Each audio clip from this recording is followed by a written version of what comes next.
வணக்கம். குரல் முதன்மை செய்திகள்.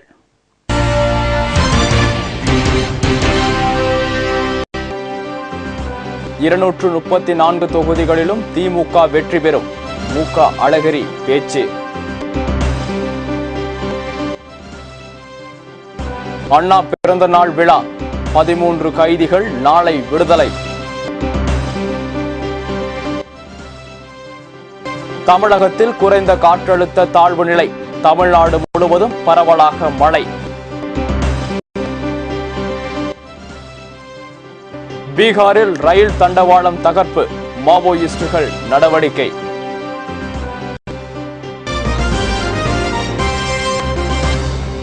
தொடர்வது விரிவான செய்திகள். வரும் சட்டமன்ற தேர்தலில் அனைத்து தொகுதிகளிலும் திமுக கூட்டணியே வெற்றி பெறும் என மத்திய அமைச்சர் மு.க. அழகிரி கூறியுள்ளார். மத்திய ரசாயன மற்றும் உள்துறை அமைச்சர் மு.க. அழகிரி மதுரையை சுற்றியுள்ள பல்வேறு பகுதிகளில் மக்கள் குறை கேட்கும் பயணத்தை இன்று தொடர்ந்துள்ளார். மதுரை புறநகர் பகுதியான புறங்குடி, அச்சம்பத்து பகுதிகளில் பயணத்தை தொடங்கிய அவர் பொதுமக்களிடம் குறைகளை கேட்டறிந்தார். பொதுமக்கள் தங்கள் குறைகளை மனு மூலமாகவும் நேரடியாகவும் அவரிடம் தெரிவித்தனர். அச்சம்பட்டி சாலையை அகலப்படுத்துமாறு அப்பகுதி மக்கள் கோரிக்கை விடுத்தனர். கோரிக்கை குறித்து பரிசீலனை செய்து உடனடியாக நடவடிக்கை எடுக்கப்படும் என்று கூறினார். இதைத் தொடர்ந்து வடிவேல்கரை, கீழமாத்தூர், மேலமாத்தூர் உள்ளிட்ட கிராம மக்களை நேரில் சந்தித்து அமைச்சர் மு.க. அழகிரி மனுக்களை பெற்றுக்கொண்டார்.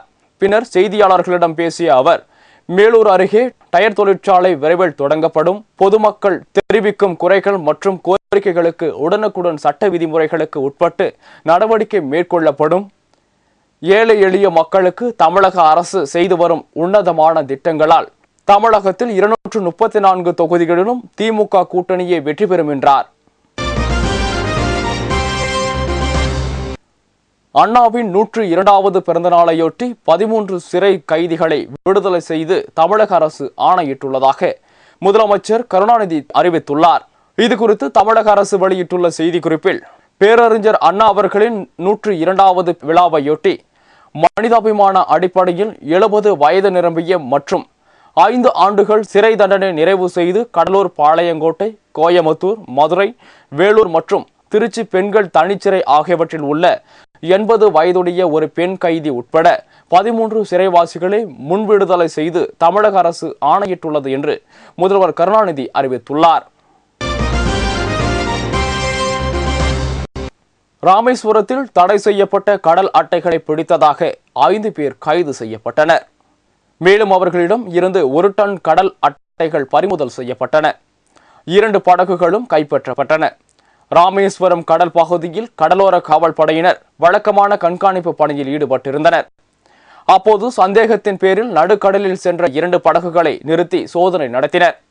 அந்த படகில் மத்திய அரசால் தடை செய்யப்பட்ட கடல் அட்டைகள் இருப்பது தெரிய வந்தது.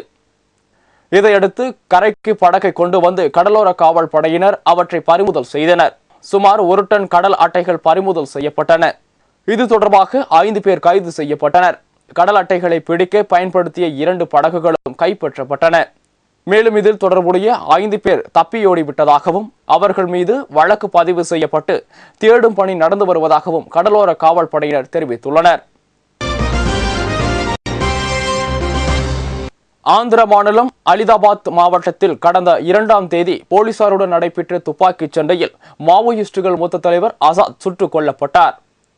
இதுகுறித்து விசாரணைக்கு உத்தரவிடக் கோரி பீகார், ஜார்க்கண்ட், சத்தீஸ்கர், மேற்கு வங்காளம், ஒரிசா, ஆந்திரா ஆகிய 6 மாநிலங்களிலும், மராட்டியம், மத்திய பிரதேசம் ஆகிய மாநிலங்களிலும் சில மாவட்டங்களிலும் நேற்றும் இன்றும் பந்த் நடத்த மாவோயிஸ்ட் தலைவர்கள் கிஷன்ஜி அழைப்பு விடுத்திருந்தார். அதன்படி நேற்று மாவோயிஸ்டுகளின் பந்த் தொடங்கியது. சத்தீஸ்கர் மாநிலம் தண்டேவாடா மாவட்டம் பேஜ் போலீஸ் நிலையம் மீது மாவோயிஸ்டுகள் திடீர் தாக்குதல் நடத்தினர். இருதரப்புக்கும் இடையே அரை மணி நேரம் துப்பாக்கிச் சண்டை நடந்தது. இதில் 2 போலீசார் கொல்லப்பட்டனர். ஜார்க்கண்ட் மாநிலம் கிரிதி மாவட்டம் கர்மாவாத் ரயில் நிலையம் அருகே மாவோயிஸ்டுகள் வைத்த குண்டு வெடித்ததால் 1 மீட்டர் நீளத்துக்கு ரயில் தண்டவாளம் தகர்க்கப்பட்டது. அவ்வழியாக வந்த ஒரு சரக்கு ரயிலை குறிவைத்து மாவோயிஸ்டுகள் குண்டு வைத்தனர். சக்கரங்கள் மட்டும் சேதமடைந்த நிலையில் சரக்கு ரயில் தப்பியது. இதனால் அப்பகுதியில் இரு மார்க்கத்திலும் ரயில் போக்குவரத்து சில மணி நேரம் பாதிக்கப்பட்டது. பந்தின் 2வது நாளான இன்று பீகார் மாநிலம் முசாபர்பூர் மாவட்டத்தில் ரயில்வே தண்டவாளத்தை மாவோயிஸ்டுகள் தகர்த்தனர்.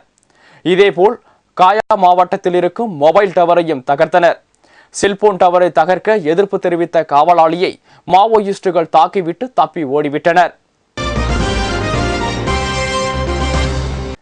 தமிழகம் முழுவதும் கடந்த 3 நாட்களாக பரவலாக மழை பெய்து வருகிறது.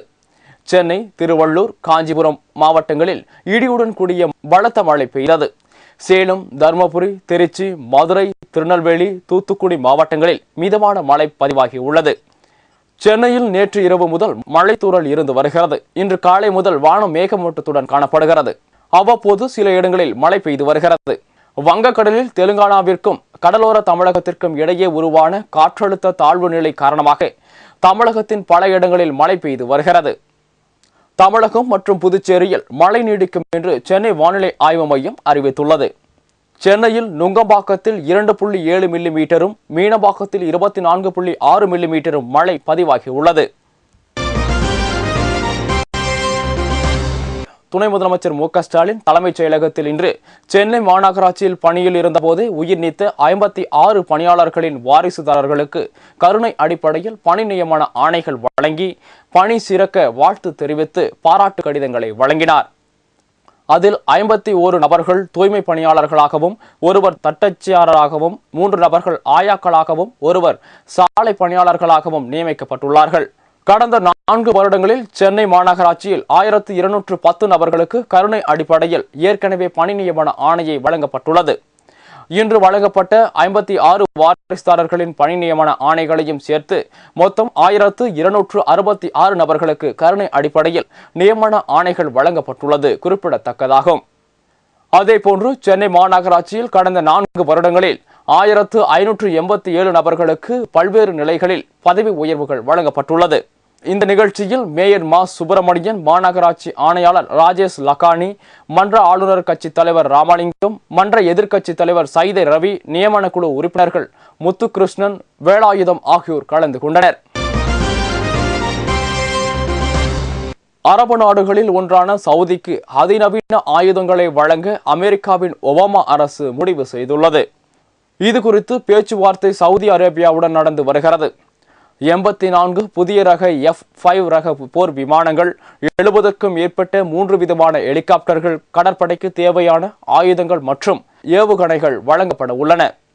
இவை சுமார் 3000 கோடிக்கு விற்பனை செய்யப்பட உள்ளது. இதற்கான அறிவிப்பு அமெரிக்க பாராளுமன்றத்தில் இந்த வாரம் அல்லது அடுத்த வாரம் தாக்கல் செய்யப்பட உள்ளது. தற்போது ஈரான் அமெரிக்காவுக்கு எதிராக செயல்பட்டு வருகிறது. எனவே எண்ணெய் வளம் மிக்க ஐக்கிய அரபு எமிரேட் நாடுகளின் தயவு அமெரிக்காவுக்கு படுகிறது. அதன் காரணமாக சவுதி அரேபியாவுக்கு அதிநவீன ஆயுதங்களை தாராளமாக வழங்க அமெரிக்கா முன்வந்துள்ளது என உலக நாடுகள் கருத்து தெரிவிக்கின்றனர். மீண்டும் குரல் முதன்மை செய்திகள். 234 தொகுதிகளிலும் திமுக வெற்றி பெறும், மு.க. அழகிரி பேச்சு.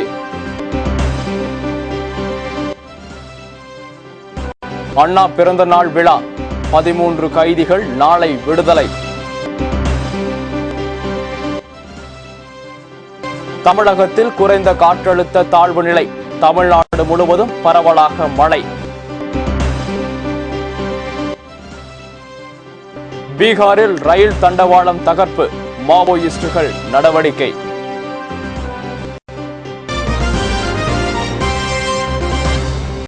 இத்துடன் குரல் செய்திகள் நிறைவடைகின்றன.